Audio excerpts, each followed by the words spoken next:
can be healthy at any size. It doesn't matter whether you're overweight or you lost some weight and you're still trying to get to that like perfect body type, or maybe you've just been like living your life and letting your body be the size that it needs to be and weight's not an issue for you. None of those things make you inherently healthy or unhealthy. Health is not about a size. Health is not about how much you weigh. And you don't have to be perpetually trying to lose weight and change your body in order to live a healthy life, which sounds counterintuitive. And I want to be clear that I'm not saying you shouldn't take care of your body, because health is all about making choices that benefit your body to the greatest degree possible. And it's not because you want to look like Jillian Michaels. It's because you want to feel good. You want to have energy. You want to be around long enough to like see your kids graduate college and get married and live their lives. You know, longevity and vitality and energy, like all of those things have to do with your health. But you can be healthy regardless of what size you are today. To all the ladies out there, if you have hypertension, high cholesterol, diabetes, pre-diabetes, you're clinically obese or you're clinically overweight, none of that means that you have to think of yourself as unhealthy. And even though when you're visibly plus size, other people look at you and want to apply a judgment that you're healthy or unhealthy, healthy is about the choices that you are making and how they affect your body. And not just your weight, but your body. So what do I mean by that? Like if you're drinking at least, half your body weight in ounces of water per day, if you're going for a walk on your lunch break instead of just sitting in the break room, if you're choosing to add some vibrant and nutritious and delicious vegetables to your plate at dinner instead of just having protein and starch, those things are small choices that make your body more healthy. And if you do many of those in combination on a consistent basis, that's what adds up to leading a healthy lifestyle. You don't have to pay into some expensive diet plan or program that's very complicated and very deprivation driven, because ultimately that is unhealthy and that doesn't make you feel vibrant and amazing. And if all you're focused on is what you dislike about your body and what you want to change about your body, like losing weight or losing your love handles or tightening up those lunch lady arms, that's not going to be sustainable for you, because as human beings, we naturally just don't want to do things that don't feel good. So the only way to live a healthy lifestyle is to continually tap into your body and say, what feels good to me?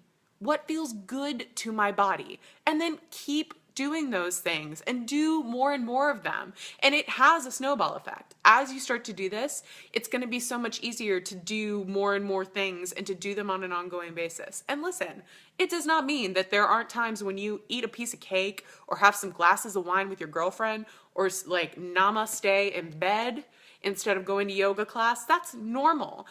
But that doesn't mean like you let it all go every time you maybe make a choice for comfort over health.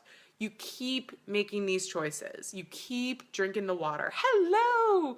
Water's like my favorite, because for me, that's been my biggest, I would call it like a reset button. Like if I have a really indulgent weekend and I'm like, I'm just going to live life and feel good and enjoy my, food and drink this weekend, the way that I always bring myself back to doing what feels good to my body is drinking lots of water and getting lots of sleep. And those two things are like foundational for me. But everybody has their own rhythm, and it's okay. There are times where I'm 5 to 10 pounds heavier, times when I'm 5 to 10 pounds lighter. I don't actually weigh myself very much because I don't find that it's helpful to focus on the numbers and get all like, trying to control what is happening to my body instead of just allowing things to go down.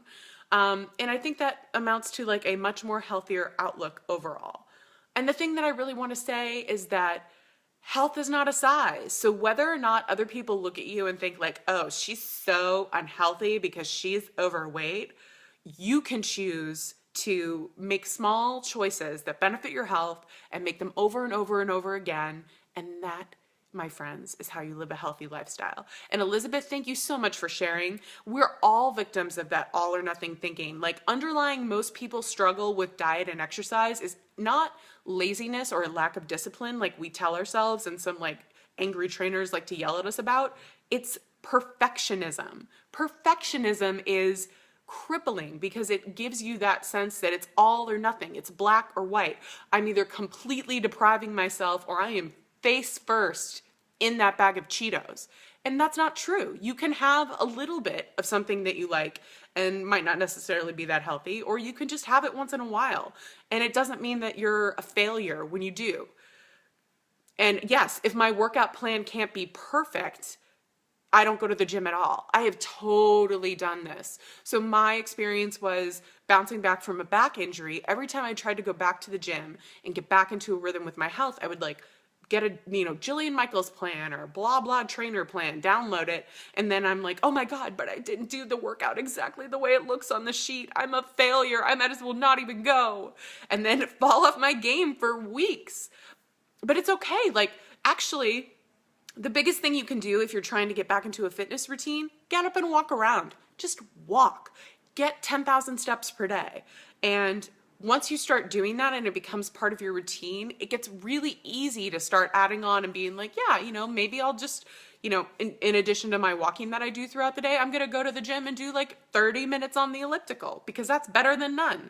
Or if I only have 20 minutes, I'm going to find like a YouTube video of a quick no weight workout I can do in my living room and then get out the door to pick up my kids, even though I only have 20 minutes. And it's not perfect, but it's better than nothing.